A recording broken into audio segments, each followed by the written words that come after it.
Some goodbyes don't come with words. They come with a pause. With a leash still hanging by the door. With a bowl that doesn't need filling anymore, but stays where it always was. Because moving it feels like betrayal. Ana María had never been one for grand feelings. She lived quietly, kindly, in a little home where the loudest sound was paws on tile. Tomate, her dog, her shadow, her soft heartbeat in fur, had been there for everything. He followed her from room to room, not needing anything but her presence. When she cried, he'd rest his head on her knee. When she laughed, he'd wag like he'd caused it. She never spoke to him like a pet. She spoke to him like a person. Because some love doesn't need explaining. It just lives with you. But love like that, it comes with a cost. Because when the body starts to break, and there's nothing more you can do, someone has to decide what mercy means. And in the end, it wasn't the vet, or the pain, or the money that made the choice. It was Ana María, with her trembling hands, and a love strong enough to say, enough. This isn't just a story about a dog. It's a story about the kind of grief that doesn't scream. It just waits by the door, hoping for one more scratch, one more breath, one more day. This is when the leash went quiet.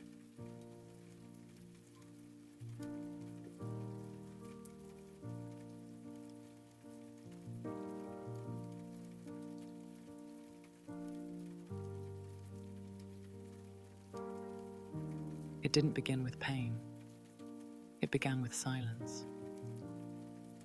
One morning, Ana María poured Tomate's breakfast into the bowl.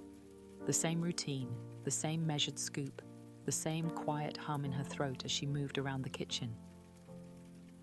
But this time, the sound that usually followed, the excited shuffle of paws, the eager clatter of nails on tile, never came.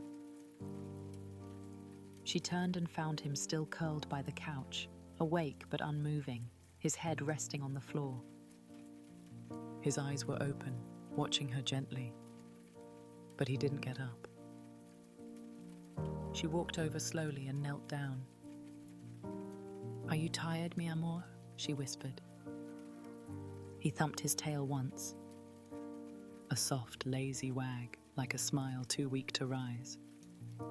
She tried coaxing him with a treat. No response. She dipped her fingers in warm broth and offered them to his mouth. He licked them out of habit, politely, as if trying not to disappoint her. But he didn't move from the floor. Maybe it was the heat, she thought. Maybe his stomach was just off. She told herself these things not because she believed them, but because saying them out loud helped her breathe. But by the second day, when the bowl was still untouched, she knew. Something was wrong. He had always been a good eater. Always came running at the softest rustle of the bag. It was one of the things she loved most about him, his joyful predictability. And now, the bowl sat full all day, like a ghost of a routine they once shared. She tried again that night. Boiled some chicken. Added a bit of rice, the way he liked it. She placed the plate beside him and waited. He sniffed it, licked once, then turned his face into her lap. She stroked his ears. He made a soft sound, not a whine, not pain, just tired. So very tired.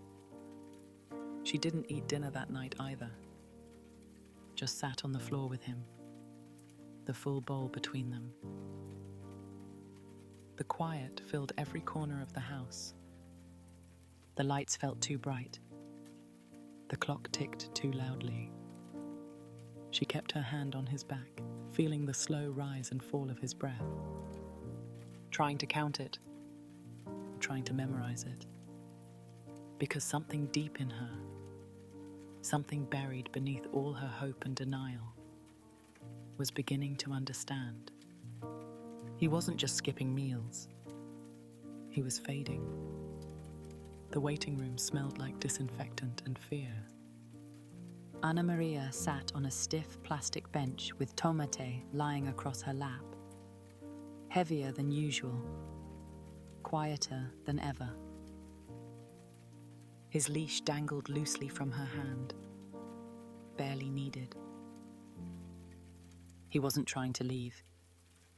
He wasn't trying to do anything at all.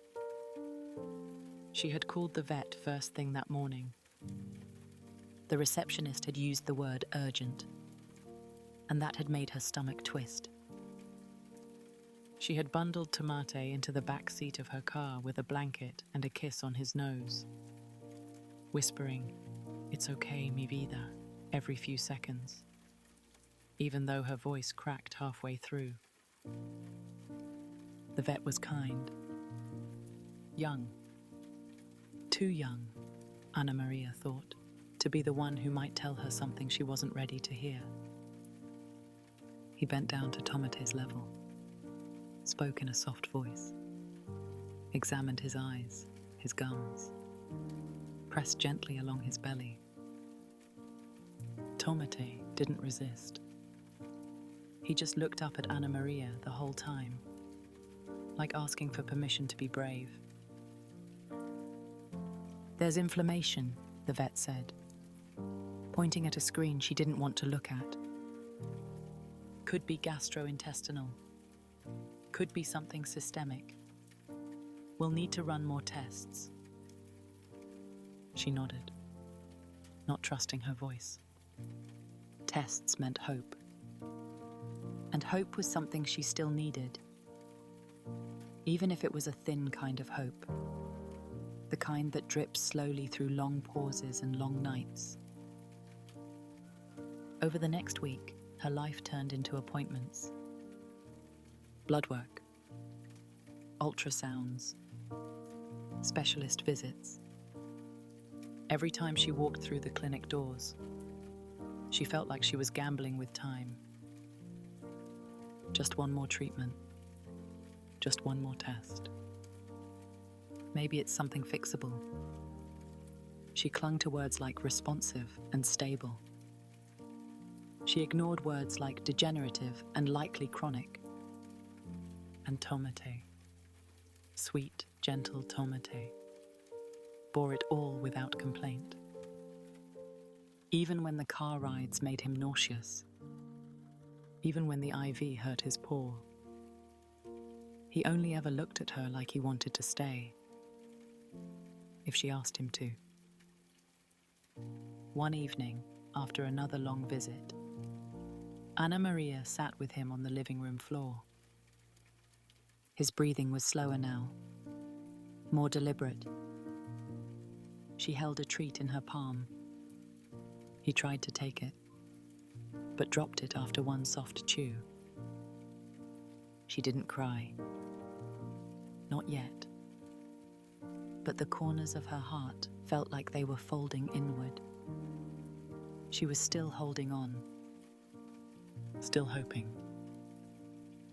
But something in his eyes, something deep, old, and knowing, was beginning to say goodbye. The day Tomate stopped eating entirely, Ana María sat on the kitchen floor and whispered, "Please." Not a demand. Not a command, just a plea, a hope in soft breath. She had warmed his favorite broth, blended it, cooled it just enough. She held the bowl beneath his nose, waiting. He sniffed it faintly, blinked slowly, then rested his head against her thigh without tasting a drop. She stroked his fur while it cooled beside them. The smell filled the room, but it meant nothing now. Nothing would bring him back to hunger. He was past that. Past appetite. Past pretending. Over the next few days, everything slowed. He stopped following her from room to room. Stopped lifting his head when she came home. Sometimes his eyes stayed half closed even when she spoke to him.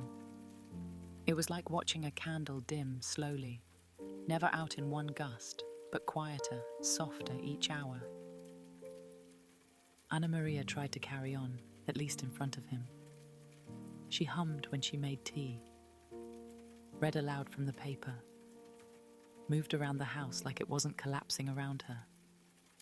But inside, she was shrinking, folding into herself. She barely slept, afraid she'd wake and he'd be gone, afraid she'd sleep through his last breath. So she curled beside him on the rug, blanket wrapped around both of them, hand always on his side. Counting, always counting. One rise, one fall. When the vet called with the final results, she didn't need to hear much. "It's time," was all he said. His voice was gentle, careful, the kind of voice you use with someone carrying glass in their chest. That night, Ana María made one last meal. Chicken, just like when he was a puppy. She sat beside him and talked about the park bench they always stopped at, the pigeons he used to chase, the day she found him shaking in a box behind the bakery. His tail didn't move, but his eyes stayed on her, listening, always listening. She held his face in both hands and kissed the spot between his eyes. "You don't have to stay for me," she whispered. "You can rest." And for the first time, she let the tears fall where he could see them. He closed his eyes as if he understood. The morning was quiet.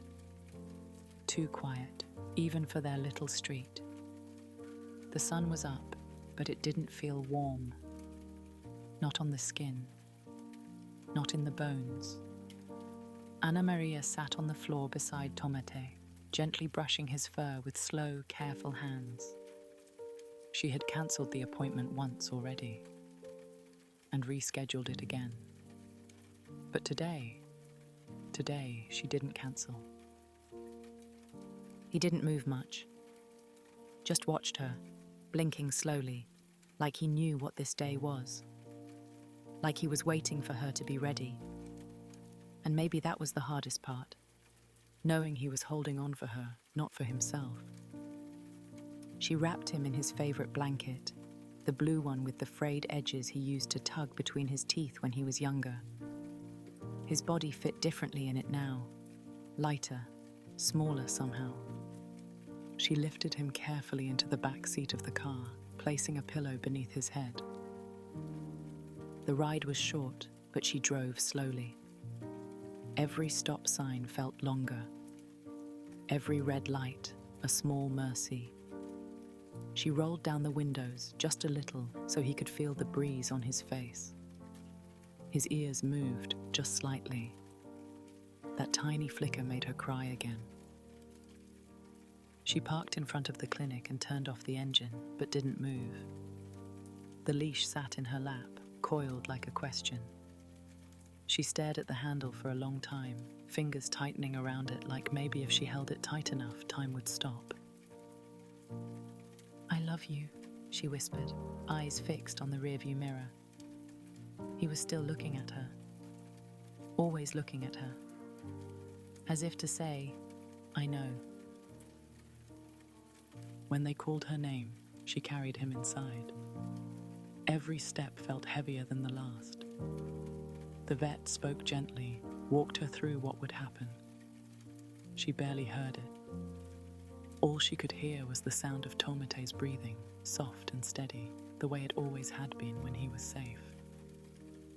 They gave her time. She held him in her arms, whispering things only he would understand. Old jokes, favorite words, names of parks, of toys, long gone. He blinked slowly, and she nodded. "Okay," she said. "You can go now." And when the vet leaned in, she held him tighter. Not to stop it, but to be there. To be the last thing he felt. The last voice he heard. The last heart he beat beside. The apartment felt too still. It wasn't just the silence. It was the absence of rhythm. No tapping nails on tile, no slow breathing by the door, no tail thumping lazily against the couch. Ana María stood just inside the doorway, keys still in her hand, staring at the empty bowl. She didn't move it. Not that day. Not the next.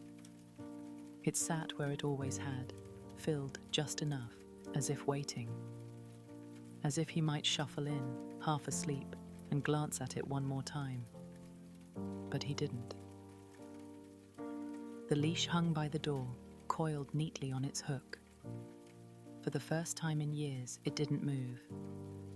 It used to jingle softly every morning when she grabbed her coat. It used to sway slightly when Tomate brushed past it, eager to go. Now it just hung, still, quiet. She found one of his toys under the couch, a worn fabric bone with half the stuffing gone. She picked it up, turned it in her hands, then pressed it gently to her face. It didn't smell like him anymore, not really. But she imagined it did. Because that's what memory does. The hardest part wasn't the absence. It was how full the house still felt with him. Every corner held a moment. Every shadow, a shape her heart recognized. She kept hearing him in small things. The creak of the chair, the sound of the kettle, the way the breeze nudged the curtain just enough to mimic movement. Some days, she sat on the floor where they used to rest together, and she spoke aloud. Not because she thought he could hear her, but because silence has a weight, and speaking his name made her feel less alone. Tomate, she would say, just to feel how it still sounded in her mouth. Eventually, she cleaned the bowl, folded the blanket, hung the leash in a box with his tag. Not because she was done grieving, but because the grief had changed shape. It no longer screamed. It rested, like he had. And in that quiet, Ana María knew. She had given him everything. The walks, the meals, the soft hands, the final mercy. And in return, he had given her a kind of love most people never touch. Simple, unconditional, immense. Love that doesn't need a voice, only a leash, and the sound it no longer makes.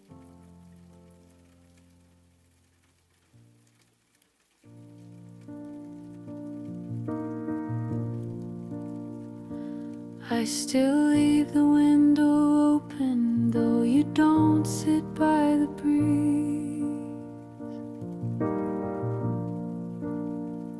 Still hear you pause when it's quiet, like the wind remembers me.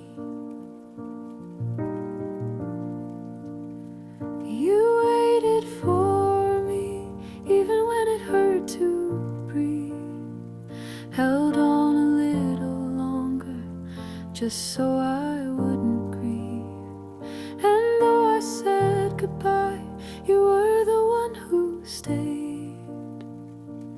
In the floorboards, in the silence, in the love we never named.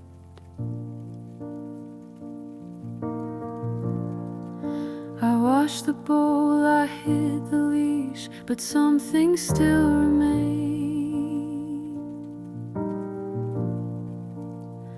Like how I check the hallway and whisper just the same. You waited for me even when the light grew dim. You let go so gently, but never left within. Now the house is still, but you echo through each day. In the quiet, in the memory, in the space you